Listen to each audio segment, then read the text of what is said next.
Listen to me. If there was a wise man who would ever think of this, they would say in order to be superior to the man, you've got to be the man. For I am the man himself.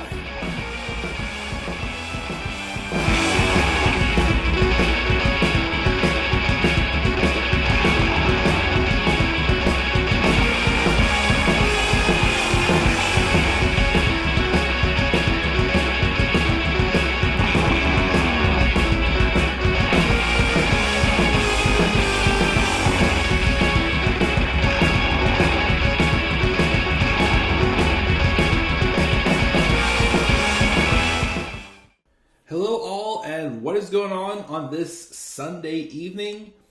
This is the Club of the Man 1993, and I need to keep up on saying this, but don't forget, in order to be superior to the man, you've got to be the man. And this is the man himself here for another very quick pre-recorded review.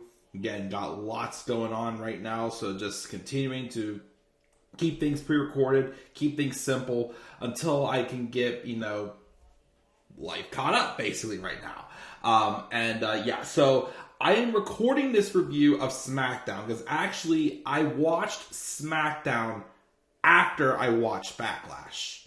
I was not home Friday night, but I did DVR it, but I was busy all day Saturday before the pay-per-view, so I was not able to catch up on SmackDown before Backlash. So I will be doing a live review of Backlash tomorrow after I get home from work. But in between my break I'm taking with my marriage online prep classes with my fiance, I am record this review very quickly for SmackDown. Again, I don't know if me already seeing Backlash last night affected the way I looked at this show, but I thought SmackDown overall was solid. First off, of course, the biggest thing that, made SmackDown, a little more bearable than Raw, because Raw, I wasn't really a big fan of this past week. Of course, was the fact that San Juan, Puerto Rico, for SmackDown and for Backlash, which we will discuss tomorrow, was a very, very lively crowd. Very hot, straight up. Puerto Rico definitely does deserve another big event to take place. In their country, for sure. They were an excellent crowd, giving a lot of great reactions. I thought they were fun. It made this weekend a little more fun and a little more bearable than I thought. Because again, my expectations for Backlash were in fact lower. But of course, we'll talk about it tomorrow. Watching this show, I thought it was solid. It is the last episode of weekly television before the new rosters go into place, or so we say so. We'll see how long that lasts. Again, we do have the World Heavyweight Championship Tournament happening starting this coming week, and it's going to be taking place on both Raw and SmackDown stars, which I was sour about that because I don't get why SmackDown stars are involved since the title is Raw exclusive. But who knows? I did see who all is in the tournament. We will talk about the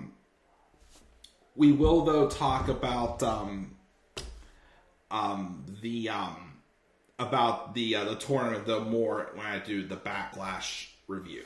But of course, I just want to get this SmackDown review out of the way real quick. Just go over a couple of things that happened on the show. Not much, but some good things that I did enjoy. We opened up, of course, with the LWO. Ray cut a promo in Spanish before tossing the microphone to the future SmackDown Women's Champion, Zelina Vega, who, of course, got a very great reaction, of course, at Backlash last night, and here as well. But Judgment Day, without Damian Priest, make their entrance. And they come out, they start, first, on the way down there, when LWO came in, I believe they handed out a couple of free LWO t-shirts to some people in the crowd. Well, Dominic took one of them and tore it all up and stepped all over it. They get down there. Dominic starts speaking in Spanish, but then, of course, he was drowned out by the boos. Calls Ray, once again, a deadbeat dad in English. But then Ray answers back in Spanish, and he challenges him to a WrestleMania rematch tonight. Dom, though, of course, hides behind his mommy, Rhea Ripley, the SmackDown Women's Champion. And Rhea's like, nah, you can fight me instead. But then Zelina steps up and gets in her face. And then Dom's like, or we can do a mixed tag match. Which that was set up for the main event. So, okay, not bad. And the main event wasn't too bad either. Of course, with, the hype it got basically for the main attraction. And the match that I thought should have main evented last night's show. The street fight with Damian Priest and Bad Bunny. We will talk about that again tomorrow. We have the OCs, Carl Anderson and Luke Gallows. Good to see the OC back as a group. Man, again, with Mia Yim, it just makes them even look more badass. But they took on the Viking Raiders in a solid match. Valhalla seemed to have had a little bit of a wardrobe malfunction because didn't her top thorn or something like that fall off? But Mia Yim though took her out though with a kick. And then the Good Brothers won with the Magic Killer on Ivar. So a good victory by them. If you wanted to do a feud with the Bloodline and the OC, well, I know the Bloodline doesn't have a female member. Of course, Naomi would have been a good one, but she has moved on to Impact, and I do respect that, of course. And so there's that there. But yeah, good to see the OC get a nice victory there. Of course, also another stable they could reunite because most of them are free agents is the Hurt Business versus the Bloodline. We could do that as well. There could be a story there as well. These free agents. There could be, but instead they're just Raw and SmackDown exclusive, which is dumb, but Bianca Belair came out and talks about how great Europe was and how hyped she is to be drafted to SmackDown and to be here in Puerto Rico. She mentions how SmackDown was special to her because, of course, she made history when she won the SmackDown Women's title in the main event of Night 1 of WrestleMania 37 against Sasha Banks. That was awesome. And she puts over how Io Sky is unpredictable. But she's faced the best of the best, and she's proven she's always going to show up and show out. And she's going to become the longest reigning women's champion of the modern era once she wins at Backlash. Which then brings out Damage Control. Bayley's like, the only reason why you were made on this show is because I made you. And soon enough, the title will belong to Damage Control. Io, of course, is going to be fighting her for a Backlash for the the Raw Women's title, and Dakota Kai and Bayley because they beat the tag champions clean in a non-title match on Raw this past week. And it was announced that next Friday on SmackDown, they will be getting a tag title opportunity. So, of course, still there, Damage Control try to beat down on Bianca 3-on-1, but then Liv and Raquel come out and make the save. Karrion Kross and Scarlett cut a creepy promo, and they say tonight they planned another seed to defeat Shinsuke Nakamura, and how much is his honor really worth to him.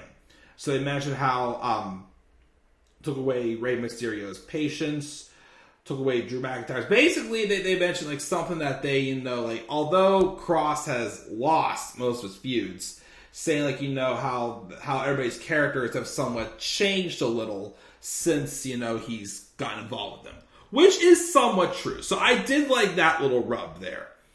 But Karrion does have to start winning some matches, because he's been losing too much, I thought. So that hypes up for that match. We also get a commercial recap of the Bloodline business. While the Usos are hyping up their match for Backlash, Sol Sikoa is taping up his thumb. And Sol says, I'm going to do my part, and you guys better do yours. Did they? Because, of course, the Usos did lose their tag title opportunity last Friday on SmackDown. So again, we still haven't seen Roman, which was announced that Roman will be in fact at SmackDown this coming Friday. So what will Roman have to say about the Usos? Especially also with the cracks teased also at Backlash, which again we will talk about tomorrow. The Street Profits then beat Imperium. It was a short match. I definitely think you can give these guys a lot more time. I didn't like how this one was kind of short. Of course, the Imperium did start off with some, as soon as the bell rang, Ludwig Kaiser tagged Giovanni Vinci, but the Street Profits didn't really notice, but it didn't really matter. Again, these two, the teams have deserved more time in the ring. I'm hoping maybe we could see, since they're going to Raw and they're like a fresh face on Raw, maybe we can see Imperium eventually be the one to dethrone Sami Zayn, Kevin Owens of the tag titles. Eventually. Could be a good match too. It's very fresh. Cody Rhodes came out and he said, "So what do you want to talk about?" in Spanish. And he calls Brock Lesnar a coward and a gatekeeper. And he of course advised, of course, the big question that we've also wondered, we still don't know why Brock beat him down recently, but he's going to beat it out of Brock tomorrow. And Cody admits he's afraid of Lesnar, but tomorrow he won't have time to be afraid because tomorrow he wants to bring pain. Tomorrow is a fair fight. Tomorrow he leaves this beautiful island etched into his heart because this will be the place where he got back on the road to finishing the story by defeating Brock Lesnar. Shinsuke Nakamura comes out, makes his entrance. While that happens, Matt Riddle and the Sami Zayn, Kevin Owens have a promo backstage about their match against the Bloodline. And then in a solid match, Shinsuke Nakamura does defeat Karrion Kross. A good back and forth match. We also get a hype reel for SmackDown's picks from NXT in the draft. And we get a segment with Adam Pearce and Cameron Grimes to the moon. Good to see Cameron Grimes again. Adam Pearce welcomes Grimes to SmackDown until Baron Corbin rolls up and talks crap to Grimes about being the last pick. And he goes, as a free agent, I'm basically just like Brock Lesnar. And then Pearce is like, no, that's not the reason why you're a free agent.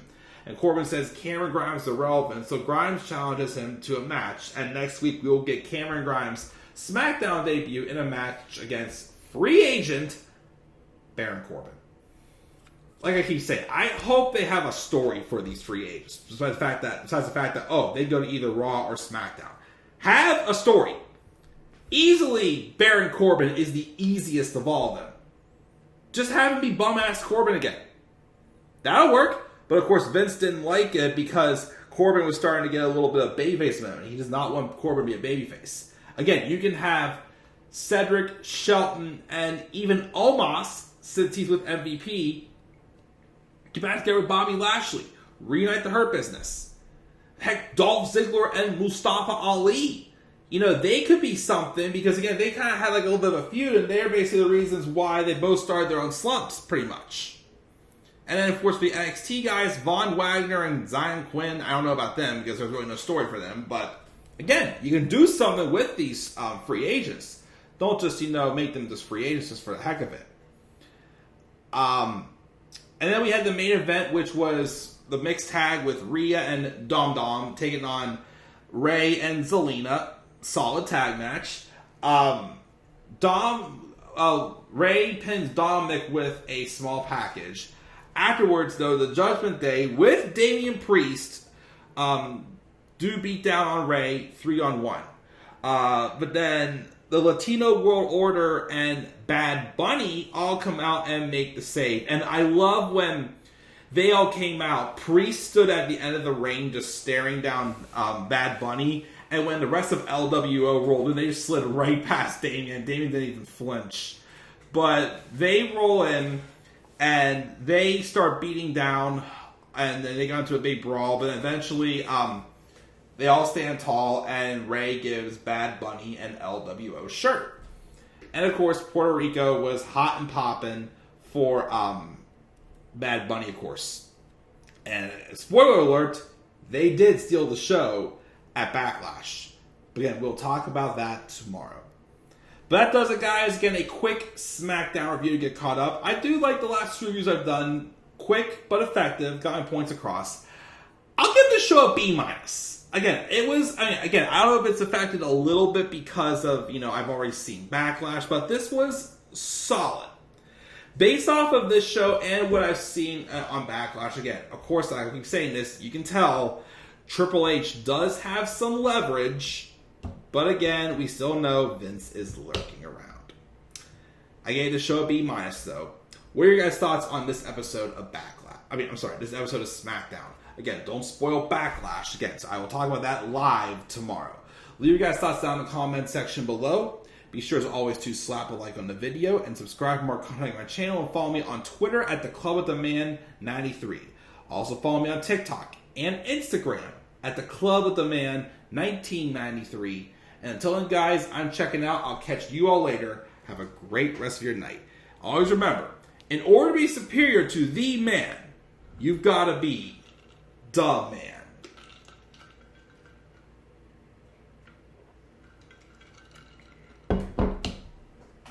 And for I am the man himself.